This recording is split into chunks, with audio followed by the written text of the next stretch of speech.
숙박업을 함에 있어서 네. 일단은 저는 가장 중요한 게 그 숙박을 하는 사람이 누굴까? 수요가 정말 중요하다 보거든요. 그런데 이제 뭐 해운대 광안리는 당연히 좋은 거 알고 있습니다. 부산의 대표적인 관광지이기 때문에. 네. 그리고 과거의 관광지는 초읍 같은 곳이었죠. 네. 유원지. 어렸을 때 기억나요? 네. 그 탑 같은 거 보이면 되게 설렜던 그런 기억들이 있거든요. 네. 근데 과거의 그런 관광지가 지금은 쇠퇴했습니다. 장 장군님, 네. 요즘에 숙박업에 관심 있어 하시는 분들이 굉장히 많잖아요. 너무 많이 들었습니다. 맞죠. 진짜. 뭐 강안리도 있고 해운대도 있고 뭐 서면, 부산역 이렇게 부산에서 숙박업을 찾으시는 분들이 굉장히 많으신데 특히 나중에 시세 차이까지 네. 고려한다면 어디 지역의 숙박업을 하는 게 도움이 될까요? 숙박업을 함에 있어서 네. 일단은 저는 가장 중요한 게 그 숙박을 하는 사람이 누굴까? 수요가 정말 중요하다 보거든요. 그런데 이제 뭐 해운대 광안리는 당연히 좋은 거 알고 있습니다. 부산의 대표적인 관광지이기 때문에. 네. 그리고 과거의 관광지는 초읍 같은 곳이었죠. 네. 유원지. 어렸을 때 기억나요? 네. 그 탑 같은 거 보이면 되게 설렜던 그런 기억들이 있거든요. 네. 근데 과거의 그런 관광지가 지금은 쇠퇴했습니다. 그러면서 이제 쉬는 관광지가 바닷가 쪽 라인으로 해서 뭐 영도라든지 그다음에 광안리, 해운대가 있는데 우리가 근데 간과하고 있는 게 관광에 관련된 숙박시설 이용객만 있는 건 아니에요. 우리가 비즈니스를 하면은 오피스 수요도 있거든요. 저도 예전에 서울 갈 때 여의도에 볼 일이 있었는데 여의도에서 숙박을 한 게 아니고 영등포에서 숙박을 했거든요. 왜 영등포에서 썼어요? 그러니까 여의도 같은 경우에는 숙박료도 비싸고 훨씬 비싸죠. 그런데 인프라가 없습니다. 저는 술도 한잔 해야 되고 지인들과 비즈니스도 하고 해야 되는데 여의도 가서 다시 영등포 나왔다가 또 여의도 가려고 하니까 뭔가 불편한 거예요. 그래서 영등포 메리어트 잡고 그 주변에서 놀다가 들어갔단 말이에요. 네. 이렇듯이 부산도 그렇게 될 만한 지역이 어딜까? 이걸 생각을 먼저 해보는 게 제일 중요할 것 같아요. 근데 제가 이제 선택한 지역으로서는 부전동이거든요. 부전동은 일단 관광 수요도 있습니다. 관광 수요도 있고 오피스 수요도 있고 상권도 좋아요. 그런데 앞으로 어떻게 될 건가 이것도 중요한데 개발 호재도 굉장히 많이 있습니다. 시민공원에 굉장히 다양한 세대수와 하이엔드 아파트들이 들어올 예정이고요. 그 다음에 교통도 좋아질 예정이고 현재 동해선, KTX, ITX 이런 것들이 연결되어 있습니다. 그리고 먼 미래에는 BUTX가 연결되면 신공항에서도 부전도까지 바로 올 수 있단 말이에요. 그러면 당연히 여기가 불경의 중심이 되지 않을까. 그래서 정리해보면 관광지 플러스 오피스 수요, 그 다음에 상권 이용객들이 관련된 수요라든지 그 다음에 철도가 있으면서 사람들이 다 모일 거 아니에요. 네. 거기 유동하는 수요들도 많이 이용하지 않을까 이렇게 생각이 듭니다. 우리만 하더라도 강의를 서울 강남에서 주로 하거든요. 초청 강의 있으면 강남에서 수업을 딱 하고 그 다음에 강남에서 수강생분들과 뒤풀이 한잔 하고 또 근처에서 숙박을 하고 그리고 나서 다음날 아침에 빨리 부산으로 내려와야 된단 말이에요. 그렇죠. 맞아요. 그러면 업무와 한잔 이걸 뭐라 해야 될까 한잔 하는 거. 네네. 그 다음에 다음날 아침에 교통이 좋아서 빨리 본진으로 그러니까. 다시 가는 거. 네. 이거까지 다 고려하면 우리가 교통도 좋아야 되고 상권도 좋아야 되고 주변에 업무 시설도 있어야 되는데 사실 이 모든 조건이 부합하는 데는 서면 부전동이긴 하네요. 좋습니다. 근데 또 반대로 되어 있는 곳이 있는데 영도예요. 영도. 영도는 상권도 없고 네. 교통도 불편하고 그러니까 남포동에 짐을 풀 수밖에 없어요. 그러니까 영도는 지나가는 동네거든요. 바다 보러 잠깐 가는 거. 잠시 커피 한잔 마시고 오고 그 포장마차 상권 좋다고 하는데 거기서 먹고 거기서 자진 않아요. 먹고 바로 건너와서 남포동이나 중앙동에서 다 잔단 말이에요. 네. 그래서 반대되는 곳은 영도입니다. 그래서 영도는 집가 상승도 불투명하고 부전동이랑 비교했을 때는 부전동이 훨씬 더 괜찮다 그 말이죠. 근데 뭐 영도의 땅값이 싸냐 그것도 아닙니다. 가서 보시면 뭐 하나 집었다 하면은 평당 3천, 2천 이렇게 달라요. 영도도 은근히 비싸죠. 비싸. 받아 보이는 곳은 더 비싸. 그래서 이런 전략들을 잘 세워서 부동산 투자를 하셔야 됩니다. 숙박이라면 이제 임대해서 하는 사람, 그러니까 임차해서 하는 사람도 네네. 있고 네. 내가 건물을 사서 직접 하는 사람도 있는데 이제 임대해서 사는 사람은 이 건물의 시세가 오르냐 마냐는 사실 크게 관계없고 그렇죠. 그냥 내가 나중에 시설금을 권리금을 받을 수 있냐 없냐 차이가 있을 거고 네. 제일 중요한 건 얼마나 장사가 잘 되느냐 차이기 때문에 얼마나 이제 상권이 좋고 유동인구가 많아서 장사가 잘 되느냐 네. 그 다음에 경쟁사가 다른 숙박시설의 개수가 얼마나 있느냐 이게 이제 핵심일 것 같고요. 네, 맞아요. 그 다음에 내가 건물을 사서 하는 경우는 당장에 현금 흐름이 필요한 분들은 좀 전처럼 유동인구도 많고 경쟁사가 작아서 장사가 잘 돼야 되겠지만 네. 사실 그것보다 더 중요하게 여기는 게 시세 차익이 나는 게 더 중요하게 여기는 제일 사람들도 중요하죠. 클 거단 말이죠. 네. 또 그런 분들과 좀 다르게 봐야 될 것 같아요. 장사가 주목적인 사람과 시세 차익이 주목적인 사람이 다르게 봐야 될 것 같고, 시세 차익이 주목적인 사람은 이게 어떻게 엑시트 되는지를 수없이 많이 봐야 되는 것 같아요. 이제 숙박시설은 덩치가 좀 무겁기 때문에 요새 뭐 감성숙소 이런 게 떠서 그런 것도 보기도 하지만, 사실 감성숙소가 주거지 내에서 가장 수익을 극대화시킨 상품이단 말이에요. 그러다 보니까 여기서 뭔가 더해서 가격이 오르기가 힘들어요. 무슨 말이냐면 단독주택은 이 땅에서 수익을 극대화시킨 상품이 아니에요. 네. 그냥 주택이단 말이에요. 근데 여기서 식당 하면 잘 되겠다. 그럼 수익이 좀 올라오죠. 근데 여기서 저층은 식당을 하고 중고층은 숙박을 해서 수익을 극대화시켜야지. 너무 좋죠. 예, 이렇게 가잖아요. 네. 그러면 이제 이 숙박시설을 사가지고 더 수익을 극대화시킬 수 있는 방법이 없잖아요. 주거지에서는. 방법이 좀 약하죠. 근데 이제 상업지는 또 다르죠. 더 높게 지을 수 있고 용적률이 더 많기 때문에 이 숙박시설보다 수익을 극대화시킬 수 있는 거는 또 뭐냐면, 세대수가 많은 오피스텔이나 아파트 같은 게 있겠죠. 그래서 수많은 숙박시설이 엑시트가 잘 되게, 그러니까 그냥 얼마 안 올랐다, 본전 쳤다, 손해봤다 이래 판 게 아니고 정말 시세 차익을 크게 보고 팔았다는 대부분은 건축부지로 쓰였을 때거든요. 맞습니다. 이번에 해운대 우동이 그랬잖아요. 그렇죠. 맞아요. 전부 다 PF 때문에 지금은 다 휘청휘청해서 그렇지, 그러니까 숙박을 하더라도 상급지에 하는 게 좋습니다. 그렇죠. 그럼 이제 숙박이 잘 안 됐을 때는 그 다음 수요자가 붙어야 되는데, 숙박이 잘 안 되는데 그 다음 수요자가 숙박을 잘 하려고 붙는 거냐? 그건 또 아니거든요. 그걸 무너뜨리고 다시 짓는다든지 네. 업종을 변경한다든지 맞아요. 상품화 시킨다든지 그런 사람들이 붙어야 되는데, 하급지에는 그런 사람들이 안 붙지 않을까요? 그렇죠. 급지도 좋아야 되고, 다음 시장 조사를 했을 때 아파트가 얼마나 분양이 잘 되는지, 오피스텔이 분양이 얼마나 잘 되는지, 중요하죠. 그리고 임대료는 얼마나 받을 수 있는지, 공실 비용은 없는지, 상가만 볼 게 아니라 주거용 부동산으로 탈바꿈이 됐을 때도 분양이 잘 된다든지 공실이 없다, 이런 것들을 좀 체크하고, 그런 지역이 앞으로는 건축부지로 쓰일 수 있기 때문에 그런 데를 장사 수익만 보는 게 아니라 시세 차익으로 먼저 선점하는 거는 괜찮은 거죠. 네. 그래서 이제 어떤 분이 물어보시던데, 만덕동이라고 거기 네. 오리고기집에 거기가 되게 장사가 잘 된대요. 네. 근데 이제 거기에 용도 지역을 보니까 자연 녹지 지역으로 되어 있더라고요. 네. 그러면 당장의 장사는 잘 될 수도 있지만은 앞으로의 시세 차익은 과연 가능할까?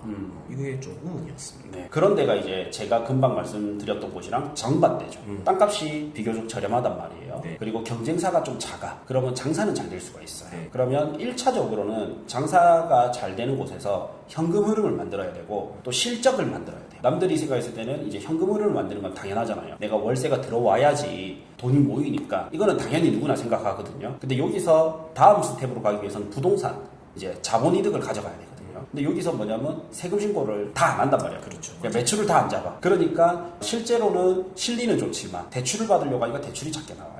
그래서 이제 다음 스텝을 가기 위해서는 신용도를 쫙 높여놔야 됩니다. 그러면 첫 스텝은 이제 내가 돈이 없었기 때문에 현금 흐름을 만들었다면, 네. 그 다음은 이 마련된 돈으로 어떻게 돈을 벌 것인가, 이거를 생각해야 되는 거죠. 그렇죠. 그런 컨설팅을 진짜 잘 해드리면 상대방도 되게 좋아하실 것 같아요. 이 만덕도 제가 어떻게 이야기했냐면, 가지고 계신 분이니까 팔고 수익을 극대화시켜가지고 더 좋은 상급지로 가는 게 어떨까요? 이렇게 물어봤죠.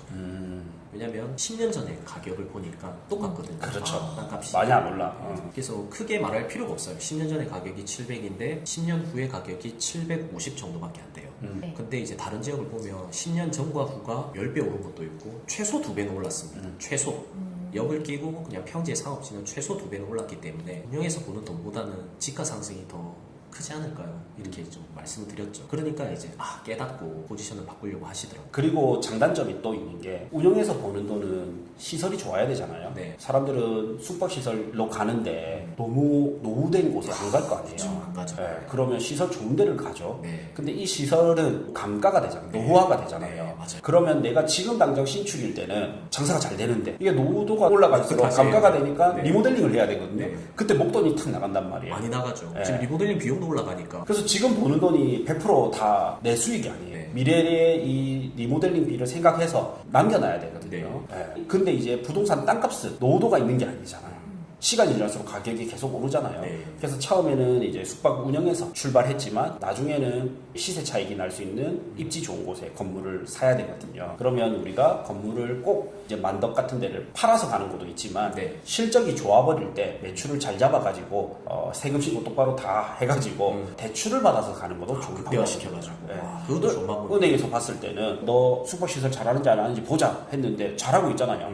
그러면 너는 대출 더 해줄게 이래 되니까 그거를 꼭 내가 돈을 모아서 산다 이러면 좀 늦고 돈을 빌릴 수 있는 신용도를 높이는 것도 빨리 부자가 될 수 있는 방법입니다. 진짜 좋은 내용인데 근데 은근히 이런 거 잘 모르시더라고요. 그렇죠. 근데 운영에만 어떻게 해야 될까, 어떻게 해서 컨셉을 바꿀까, 이 의도만 하는데 본질인 그 부동산 땅을 좀 볼 줄 알아야 되거든요. 그렇죠. 그래야 이제 나중에 삶이 더 안락할 수가 있는데 그건 안 보고 다들 현재만 딱 보니까 조금 안타깝긴 합니다. 그렇죠. 훨씬 이제 시간이 늦죠. 왜냐면 대부분 사람들은 이렇게 숙박 운영을 잘해서 현금 흐름을 만들고 이 현금을 모아가지고 신들을 모아서 그 다음에 건물 사야지 하고 보러 다니거든요. 그러면 그 사이에 입지 좋은데 건물이 가격이 올라버렸잖아요. 그러면 또 모아야 돼. 그래서 또 보니까 또 올라가 있고. 네. 그래서 영원히 못 살 수도 있거든요. 그러니까 맞아요. 근데 그거는 모으는 시간이라는 게 필요한데 그러니까 신용도를 올려놓아서 대출을 받아서 사면 속도가 훨씬 빨라지죠. 맞습니다. 대출 받아서 사서 여기가 이자 감당 정도만 된다 하더라도 지출비만큼만 감당이 된다 하더라도 땅값 오르는 그 시간의 기회비용을 내가 먼저 가져갈 수 있으니까 네. 훨씬 좋은 거죠.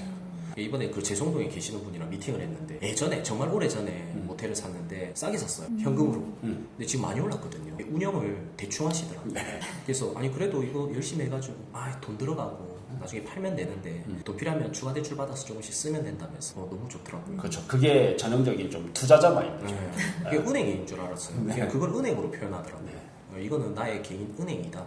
필요할 때 빌리면 되고 필요 없을 때 갚으면 되고 네, 그런 쪽으로 하는 것도 괜찮을 것 같아요. 네. 이미 이제 옛날에 샀기 때문에 부채도 많이 없어요. 없고 네. 그러니까 장사가 안 되더라도 나갈 이자가 없기 때문에 시세는 올라가 있지. 이러니까 좀 마음이 편한 거죠. 네. 그리고 어차피 팔 거니까 그 팔 때는 땅값을 쳐주는 거지 그 건축물이나 시설비를 다 쳐주진 않잖아요. 네, 맞아요. 그러니까 거기에 돈을 다 드리고 싶지 않은 거죠.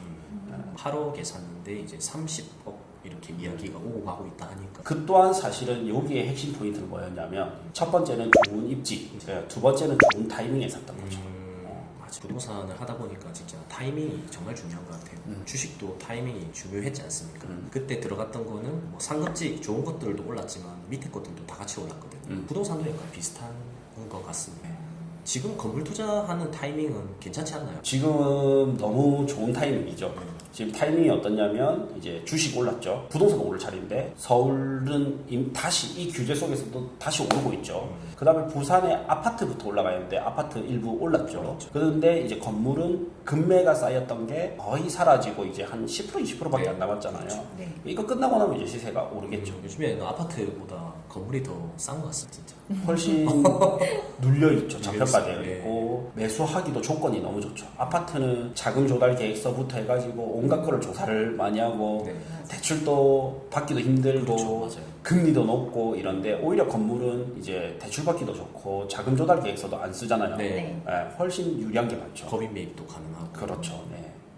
그래서 내 개인과 분리시킬 수도 있고 나중에 양도세도 또 절세할 수도 있고 물론 아파트처럼 비과세 이거는 아니지만 그렇죠. 비과세가 아니라면 절세는 오히려 법인으로 건물 샀을 때가 더 많이 할 수 있죠. 이것도 많이 물어보시더라고요. 개인으로 매매했을 때랑 법인으로 매매했을 때 어떤 차이가 있냐.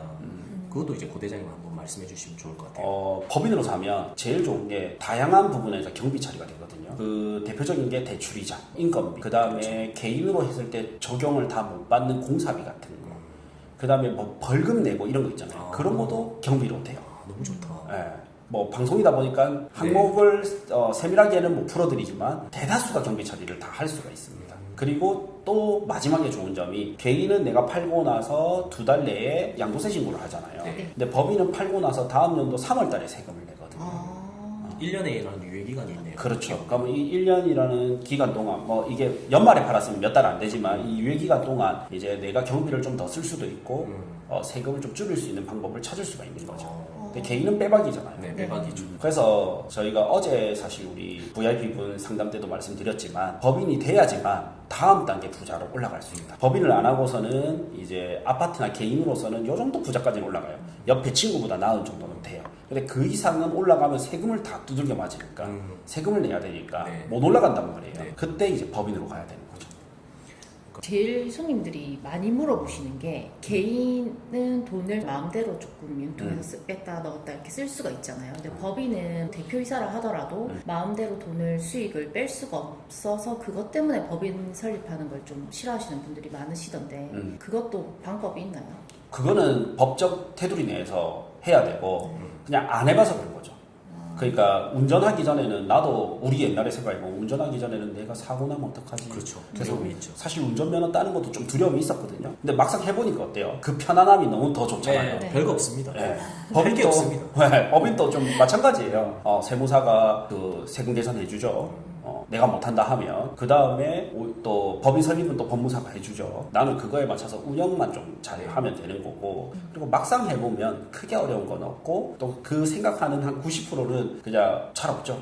잘 안 일어나고 대부분은 할 수 있어요. 그리고 오히려 좋은 점이 내 개인은 우리가 이번에 두 분 완전 세금 폭탄 맞았잖아요. 네. 근데 법인은 미리 이거를 계산을 세무사가 다 해준단 말이에요. 맞아요. 네, 그래가지고 미리 준비를 하고 나중에 대처도 되는데 조절할 수 있으니까. 경비도 이렇게 조절을 하는데 개인은 할 게 없어서 세금 폭탄 맞아버리잖아요. 네. 그게 그겁니다 결국에는.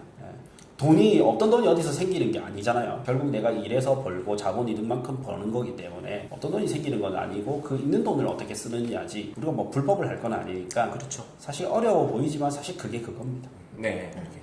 우리가 이제 숙박으로 어디저기 존재했을 때 부존동을 얘기를 했잖아요. 네. 저는 또 틈새 시장으로 좋은 곳이 기장 쪽입니다. 맞아요.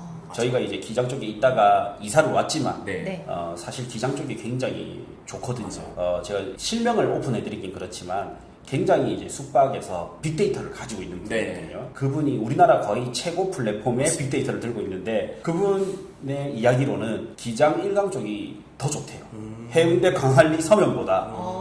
그래서 왜 그러냐니까 우리가 상식적으로 생각할 때는 광안리 핫하죠, 해운대 프리미엄 있죠, 서면 유동인구 폭발이죠, 부산에서는 제일 많잖아요. 근데도 왜 1강이냐 기장이냐 이러니까 경쟁자가 작대요. 지금 들어가야 되겠네요. 예, 경쟁자가 없기 때문에 이미 거기서 올라오는 매출을 보면 훨씬 괜찮대요. 근데 이제 서면, 해운대, 강안리는 레드오션이기 때문에 싸워야 되잖아요. 그러면 광고비와 지출비가 많이 나가는 거죠. 부대비 지출이 많은 거죠. 어제 운영사 전국 1위 대표 만났거든요. 네. 유튜브 찍는다고. 유튜브에도 아마 나와 있을 겁니다. 그분이 기장 이야기 하더라고요. 깜짝 놀랐어. 나 기장을 모를 줄 알았거든요. 그냥 해운대 광안리 뭐 뻔한 이야기 하겠지 했는데 마지막에 딱 기장을 이야기하시더라고요. 맞죠. 천혜의 자연환경 이런 게 없다. 그렇죠. 그 중에서 상업지는 일광 송정밖에 없거든요. 네. 나머지 다 주거지. 그래서 마지막 상업지는 일광이다.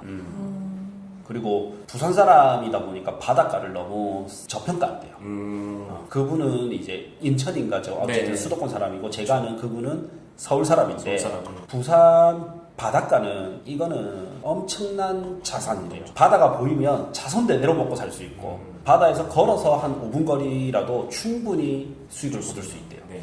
걸어가면 되기고 혹여나 한두 호실 정도 바다비가 나오면 그걸 마케팅으로 활용할 수도 있기 때문에 너무나 좋다더라고요. 교통도 좋아요. 이제 IC가 직격되어 있고 철도도 다니고. 맞아요. 근데 그 철도가 울산에서도 연결되고. 그러니까. 마산까지도 이제 공사하고 있잖아요. 네. 사실 예전에는 우리가 교통이 지금만큼 발전되지 않았을 때는 옛날에 송정이 버스 종점 끝자락 이랬단 말이에요. 가기 어려웠어요. 예, 그래서 송정이 MT의 메카였거든요. 근데 지금은 송정보다 일강이 더 웬만한 도로에서는 더 가까워요. 그래서 사실 성인들은 일강 쪽이 접근하기 더 좋습니다. 그러다 보니까 당일치기도 많이 가죠. 당일치기 아니고 평일에도 많이 가죠. 평일에. 그러니까 우리끼리 일강 가서 송정에서 고기 구워 먹고 술 한잔 하고 아침에 피곤할 거 아니에요. 네, 네. 근데 송정에서 해운대를 거쳐서 나와야 되니까 길이 너무 많이 막히잖아요. 일광은 외곽순환도로나 이제 동해선 이런 것들이 있다 보니까 거기서 이제 옷 좀 챙겨가지고 바로 출근도 가능하니까 그런 수요들도 좀 있더라고요. 그렇겠네요. 당일 놀고 가도 되게 괜찮겠다. 네. 그래서 저는 이제 다음 숙박 이제 좋은 곳은 여기 기장, 특히 일강 쪽 바다를 끼고 상업지 이런 데가 숙박 시설로 허가받기가 좋은 거죠. 딱히 경쟁할 업체가 없는 것 같은데. 네. 이미 바다 일선에는 숙박이 없잖아요, 상업지에. 네. 좀 없어요. 근데 일강 신도시 쪽에는 숙박이 있잖아요. 네. 그러면 바닷가 상업지에 숙박이 들어오는 순간 밀리죠. 예, 거기에 조금 거리가 있거든요. 근데 바닷가는 가깝잖아요. 그러니까 거기가 새로운 숙박이 딱 들어오면 충분히 이 수요를 흡수할 수 있다더라고요. 듣고 보니까 맞네. 정말 틈새 시장이네. 하나 만듭시다. 예, 그러니까 전문가는 보는 눈이 네. 다르구나. 우리는 그냥 좋은 쪽만 가는데 전문가는 경쟁까지 생각해서 가니까 그리고 그걸 데이터를 가지고 움직이다 보니까 정확도가 더 높은 거죠. 중요합니다, 진짜.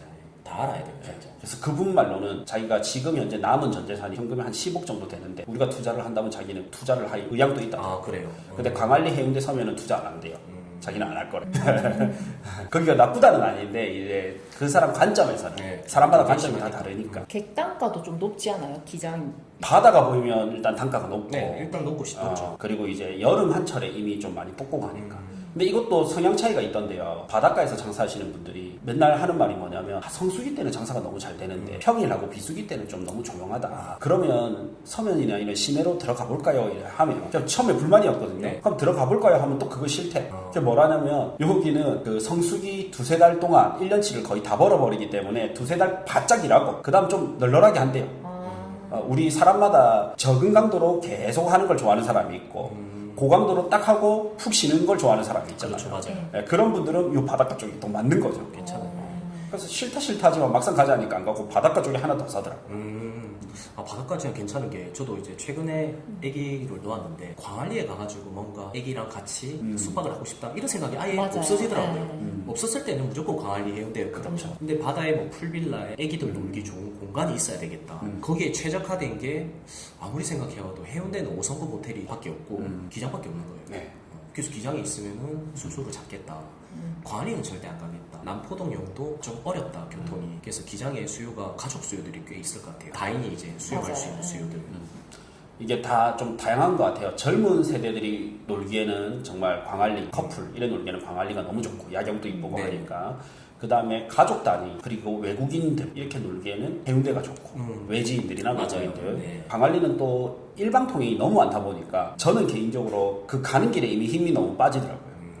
그러다 보니까 여기는 한 번 놀기는 좋지만 젊은 친구들이 놀기 좋고 맞아요. 내가 40대가 되니까 이제 좀 불편하다 네. 이런 생각이 좀 들었고 해운대는 좋긴 좋은데 물가가 다 좀 비싸잖아요. 비싸죠. 거기는 돈 쓰려고 가는 곳이다 보니까 그리고 뭐 친환경 이런 거는 좀 아니고 그러니까 산세 뒤쪽에 있잖아요. 배산 임수 네. 나오죠. 근데 일광은 또 약간 자연 환경도 좋으면서 좀 한적하면서 그리고 우리는 부산 사람들이다 보니까 일광 정도가 놀기 좋죠. 괜찮죠. 그 운영사도 어제 물어보니까 이 말을 하더라고요. 광안리는 약간 잔돈 장사다. 적은 돈을 쓰는 수요밖에 없다. 근데 해운대는 그래서 많은 돈을 투입하기 때문에 프리미엄 있는 호텔들이 다 거기에 있는 거다. 객단가가 높죠. 네, 그러니까 이제 생각해보면 광안리 브랜드 있는 호텔이 없는 거예요. 기껏 해봐야 오피스텔 뭐 개주에서 그런 거 있고 일리가 있더라고요. 확실히. 그리고 좀 돈 있는 사람들일수록 차도 또 좋잖아요. 차도 커. 네. 하면 일방통행 너무 운전하기 불편하고 이게 진짜 웃긴 게 우리도 차가 이렇게 변화가 됐지만 차가 좋아질수록 운전 실력이 떨어지잖아요. 네, 그러니까 해운대가 참 접근성이 좋고 주차도 좋아요. 편한데 네. 호텔들은 참 그래도 발레 파킹도 해주고 이래 좋은데 강안리를 가면 주차다가 좀 시설들은 좋은데 따닥따닥 붙어 있어. 그리고 과거에 또 주택가였다 보니까 해운대는 과거부터 관광지였다 보니까 지금 막 바뀌고 있는 추세고 거기에 이제 배우 도시로서 배우 관광지로서 기장이 각광받을 수밖에 없는 것 같아요. 기장은 일강 신도시가 들어오면서 많이 바뀐 것 같아요. 왜냐면 고정 수요가 한 10,000세대 정도가 생겨버렸고 교통이 좋아지면서 또 접근성도 좋고 해운대나 동부산 관광단지 놀러 온 김에 올 수도 있고 일강 온 김에 아울렛 같은 데도 갈 수도 있고 아울렛도 2개나 있으니까 네. 신세계 롯데도 이유가 있지 않을까요? 들어오면. 그렇죠. 그 롯데 월드도 있고 기구를 좀 더 세팅을 한다더라고요. 그러면 이제 비즈니스 하는 사람들 입장에서는 가족들끼리 오기 되게 좋을 것 같아요. 네, 제가 이제 서울 유명 강사님 이렇게 같이 모임도 하고 올 때 비즈니스 할 때 강사뿐만 아니라 가족 단위로 많이 보잖아요. 그러면 와이프분을 배우자분을 데리고 오면 요즘은 이 강장군님도 그럴 건데 옆에서 이제 비즈니스를 하다 보면 나를 챙겨주는 사람과 나의 와이프를 챙겨주는 사람 누가 더 좋아요? 와이프 챙겨주는 맞죠? 사람 좋죠. 내가 마음이 편해지잖아요. 네. 근데 애가 있다. 고블리님 애가 있다. 그러면 본인을 챙겨주는 사람과 애기를 잘 챙겨주는 사람 아기를 잘 챙겨주는 사람. 그렇게 되잖아요. 네. 그래서 예전에는 테마파크가 없을 때는 배우자를 잘 챙겨줄 수 있는 거예요. 그러니까 아난티코브 이런 데가 있다 보니까 거기서 이제 숙박을 하고 그다음 맛있는 거 먹고 쇼핑까지 다 여자들이 좋아하는 거죠. 네. 그러니까 배우자들이 똑같이 하는 거예요. 근데 이제는 테마파크가 생기면서 아이들도 좋아한단 말이에요. 그리고 남자들은 저기 골프장 가서 또 그렇죠. 비즈니스하고 네. 그런 조건들이 동부산에 갖춰지게 된 거죠. 각자 놀 수도 있고 괜찮을 것 같은데. 네. 와이프랑 애기를 네, 테마파크에 테마파크. 넣어놓고 남자들은 이제 골프 치고 네. 술 한잔하고 네. 저녁에 또 다시 만나고. 그렇죠. 아 그래서 세계적인 호텔 반얀트리가 기장에 들어왔나 봐요. 그렇죠. 그리고 갈수록 거기가 더 커지잖아요. 힐튼 호텔도 1차만 들어왔다가 이제 2차까지 들어와 버렸고. 그렇죠. 네. 그러니까 하나 해보고 좋으니까 또 했지. 안 좋으면 안 했을 거 아니에요. 이번에 신라 모노그램도 짓고 있거든요. 5성급으로 해가지고 그게 전부 실한리 기장입니다. 기장. 그리고 해운대가 어떻게 보면 또 확장되는 거죠. 우리는 기장이지만 부산 사람들이 딱 봤을 때는 기장이란 말이에요. 네. 근데 반얀텔이 기장점이 아니고 해운대점이잖아요. 네, 그렇죠. 그러니까 외국인을 대상으로 했을 때는 해운대라는 프리미엄을 입힐 수 있는 거죠. 명칭 바뀌는 거 아이가? 기장군에서 해운대 구? 그래 되면 진짜 좋아지겠다. 이번에 두 분 고대장님이랑 강장군님이랑 1대1 구해줘 건물 프로그램 새로 만드셨던데 네, 만들었습니다. 네, 그 얘기도 한번 해주시면 도움이 될 것 같습니다. 저는 이제 건물이 다 같은 건물이 다 좋다. 이건 아닌 것 같아요. 그러니까 지역별로, 입지별로, 그 구획별로, 필지별로 다 다르거든요. 그래서 이 건물을 살 때는 굉장한 노력과 공부가 필요합니다. 그래서 어떠한 건물을 사는가 보다는 나에게 맞는 건물이 무엇인가 이걸 찾을 줄 알아야 되거든요. 네. 그래서 이번에 이 프로젝트에서 그걸 저희가 1대1 코칭해가지고 찾아드릴 거예요. 무조건 매물을 권하는 게 아니라 예산 투자 목적, 대출 가능 범위, 원하는 수익률 등 먼저 상담해서 그 조건에 맞는 건물을 함께 찾아드리겠습니다. 신청 링크는 고정 댓글 확인해 주시면 저희가 도와드릴게요.